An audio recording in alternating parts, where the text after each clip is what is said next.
Briscoe that we give him an opportunity to perhaps explain, if he cares to, and I'm not going to press you for it, Jack, but if you care to explain why you refuse to give Brad Armstrong a week. Well, I'll tell you, Gordon, I'm here for one reason and one reason only, and that is to try to win the World's Heavyweight Championship, which Ric Flair holds right now. Now, Brad Armstrong knows that this is a tough business. This ain't no game. It's this time to get in there and go for it. The gold was up at stake, and that was always on my mind. Brad Armstrong, if he wasn't ready for it, then he shouldn't have come out to try to wrestle me, because he knew that he was hurt. And I just took advantage of it, Gordon, because one thing for certain is that I've won that championship twice before. I know the money, the prestige that goes along with it, and I want it back, and I intend on it. And Ric Flair, you be prepared, because I want that World Championship for the third time, and Flair is going to be the victim. Well, fair enough. Briscoe, Jack Briscoe. His opponent, ladies and gentlemen, at 232 pounds, Sweet Brown Sugar. Sweet Brown Sugar moving out against Jack Briscoe, and what a classic confrontation this should be. Both men exceptionally fast. Briscoe, the master of the fireman carry. Sweet Brown Sugar with, well, brother Briscoe wasting no time in going right to the midsection and then very quickly hurdling Sweet Brown Sugar out of the ring. I'll tell you, Briscoe, former heavyweight champion, former NCAA collegiate champion, a great wrestler, but right now, Jack looks as though he's just bent on doing one thing, and that's winning the match. Sweet Brown Sugar retaliating very quickly, caught Briscoe and has him staggered. Briscoe off the ropes, and Sweet Brown Sugar brings him up, full body slam. Said Sweet Brown Sugar's a man with steel springs in his legs. Briscoe has his leg up on the ring rope. That force, and Briscoe. Single leg pickup.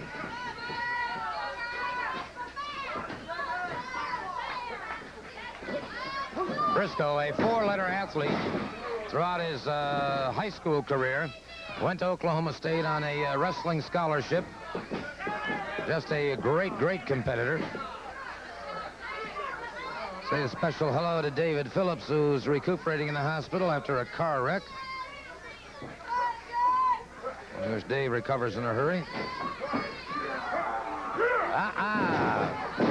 Beautiful move by Sweet Brown Sugar. As Briscoe to the canvas.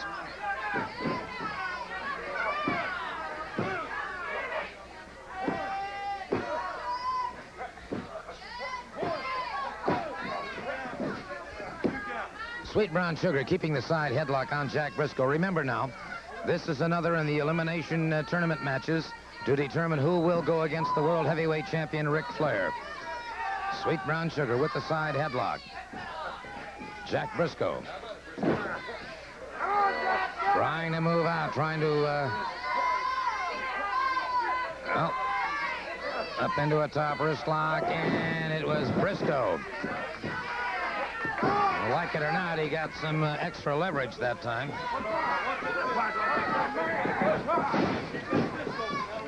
Jack Briscoe, of course, and his brother Jerry Briscoe, former world tag team champions as well. Both men with tremendous experience. Both out of Oklahoma State University.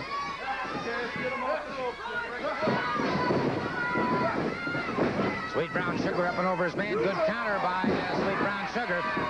And Briscoe took the punishment on that one. And Briscoe beginning to show the effects of the percussions that he's taken to the body.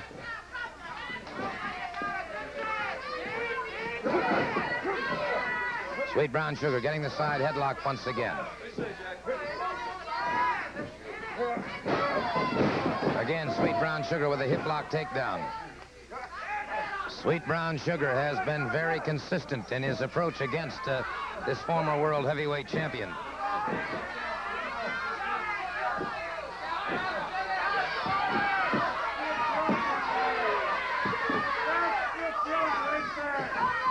And with the spoiler making some comments, I couldn't quite hear them. But it broke the concentration of Sweet Brown Sugar. Briscoe took advantage of that situation. Let's Skip Young under that mask. I am the only true professional masked man in the business today, and I'm going to expose every other masked man. Well, the comments from the spoiler, Jack Briscoe, got him up in a bear hug coming off the ropes. Briscoe got in a shot to the back of Sweet Brown Sugar when Sugar's attention was diverted by, Sweet Brown Sugar caught him right on the belt line.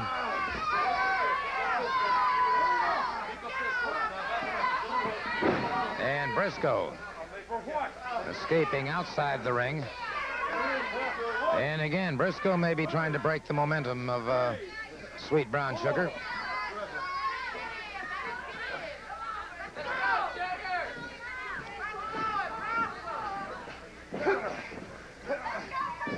You've got to be so careful in trying to... There's that fireman carry. Beautifully executed, and Briscoe is the master of the fireman carry. There is no question about that.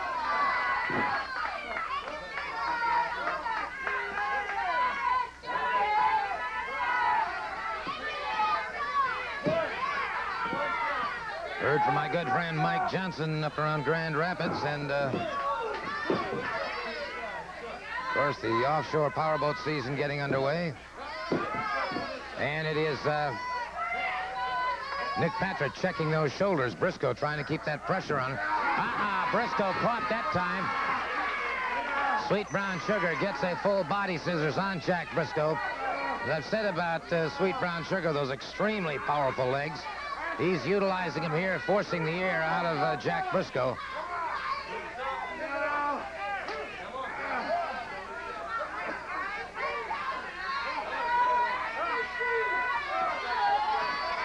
You can see the intensity, the concentration, and the pain in Jack Briscoe. He's got to break this scissors if he's going to... well, look at Briscoe turning it to his own advantage. Once again, Nick Patrick down checking those shoulders. A very critical match for both of these men.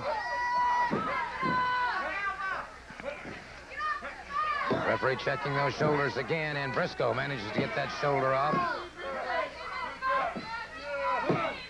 And now it is Sweet Brown Sugar keeping a full body scissors right across the abdominal wall of Jack Briscoe. So he's got to be having a lot of problems trying to get air into his lungs. Briscoe breaks it. Briscoe is able to get the leverage and broke it, and now attacking the legs of Sweet Brown Sugar.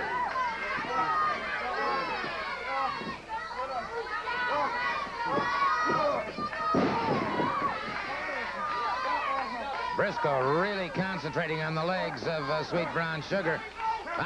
Went for the figure four, but nice counter by Sweet Brown Sugar, and Sugar catches some vertical body block, but Briscoe, good chain reaction.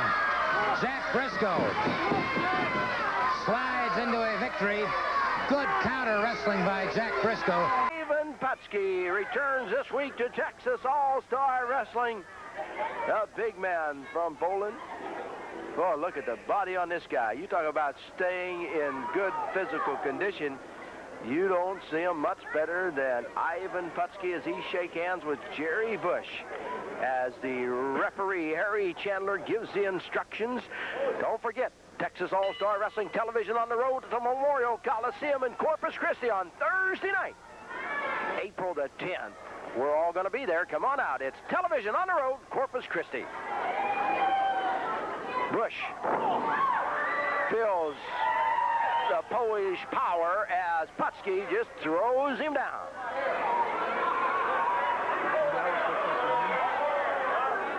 Ivan Putski.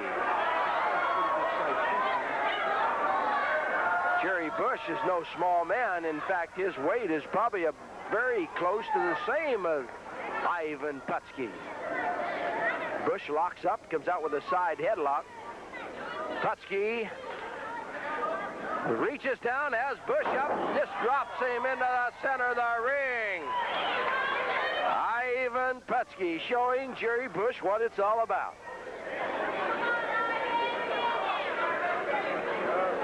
Ivan Putski, you get a good look at him. I cannot believe that Hussein and the Zambui stole Bubba's money. Bubba actually made the 525-pound press, but you better look out, Hussein and Zambui and Zulu, wherever you are, because Bubba has got something special for you. He promised that. Putski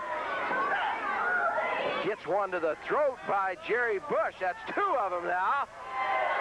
And Putski holding onto the rope across the way, and Putski gives him the evil eye. Putski in, side headlock by Bush. He goes for another one. Putski blocks it. He turns him around, and Putski pounds ahead of Jerry Bush, and he goes down. Bush dazed as he gets up. Putski lays one to the side of the jaw. He says, would you like to see the Polish hammer? Here it comes. Wham! Almost caves the chest in. 1, 2, 3, and it's all over. And Ivan Putski, the Polish power, wins another one right here on Texas All-Star Wrestling. Tony, you were faced with a very unusual situation here last week on this program. And the situation was that Les Thornton came out and openly challenged you to put up his NWA World Heavyweight Championship in the arena. But because of contracts not being signed, Mr. Thornton went back on his word. You actually beat the NWA World Junior Heavyweight Champion, and yet because no contract was signed, he went back on his word. You're not the champion today. Well, he would have been a fool not to go back on his word, actually. He changed his mind. He said the reason why he changed his mind is because he thought he was going to get beat, and I beat him. But in his favor, no contract was signed for the NWA World Junior Heavyweight Championship. Let's take a look at the action as it took place from the arenas here in the Southeastern Wrestling area. Tony Charles, U.S. Junior Heavyweight Champion, taking on the NWA World Junior Heavyweight Champion, Les Thornton. Tony? Well, here again, he's working on my leg, or he did work on my leg, and he's going for the finish. He's a little bit overconfident, and I almost pinned him quite a few times here. You see, the reason why he wants my belt is to get rid of the USA title. And he's not going to do it. He's never going to do it. Now, this week, he's been put to the test. He must defend his title because it's been signed by the NWA. It's under contract now, so he must defend his belt. And I can assure you that I'm going to do my very best to win that title and take both titles home. It's very important to you because, Tony, you once held that NWA World Junior Heavyweight Championship. Well, I've held it twice, so it's going to be number 3 for me, as Muhammad Ali says, number 3, holding 3 fingers up. And it'll be a great pleasure for me to bring the title back to this territory. Now, we must talk about this match now a little. You see, he's working on my leg. He's overconfident. That's the only thing he thinks of right now is my leg. My leg's hurt, but the thing is, I'm waiting for him to make that one mistake, and eventually he does it. That's the mistake right there. Count of 3, it was a successful title defense. By the way, Tony's United States Junior Heavyweight Championship was on the line in this match, and a successful title defense it was. Our congratulations to you. He's being forced to defend his title tonight, and that's exactly what I want. The U.S. Junior Heavyweight Champion, Tony Charles, and we'll be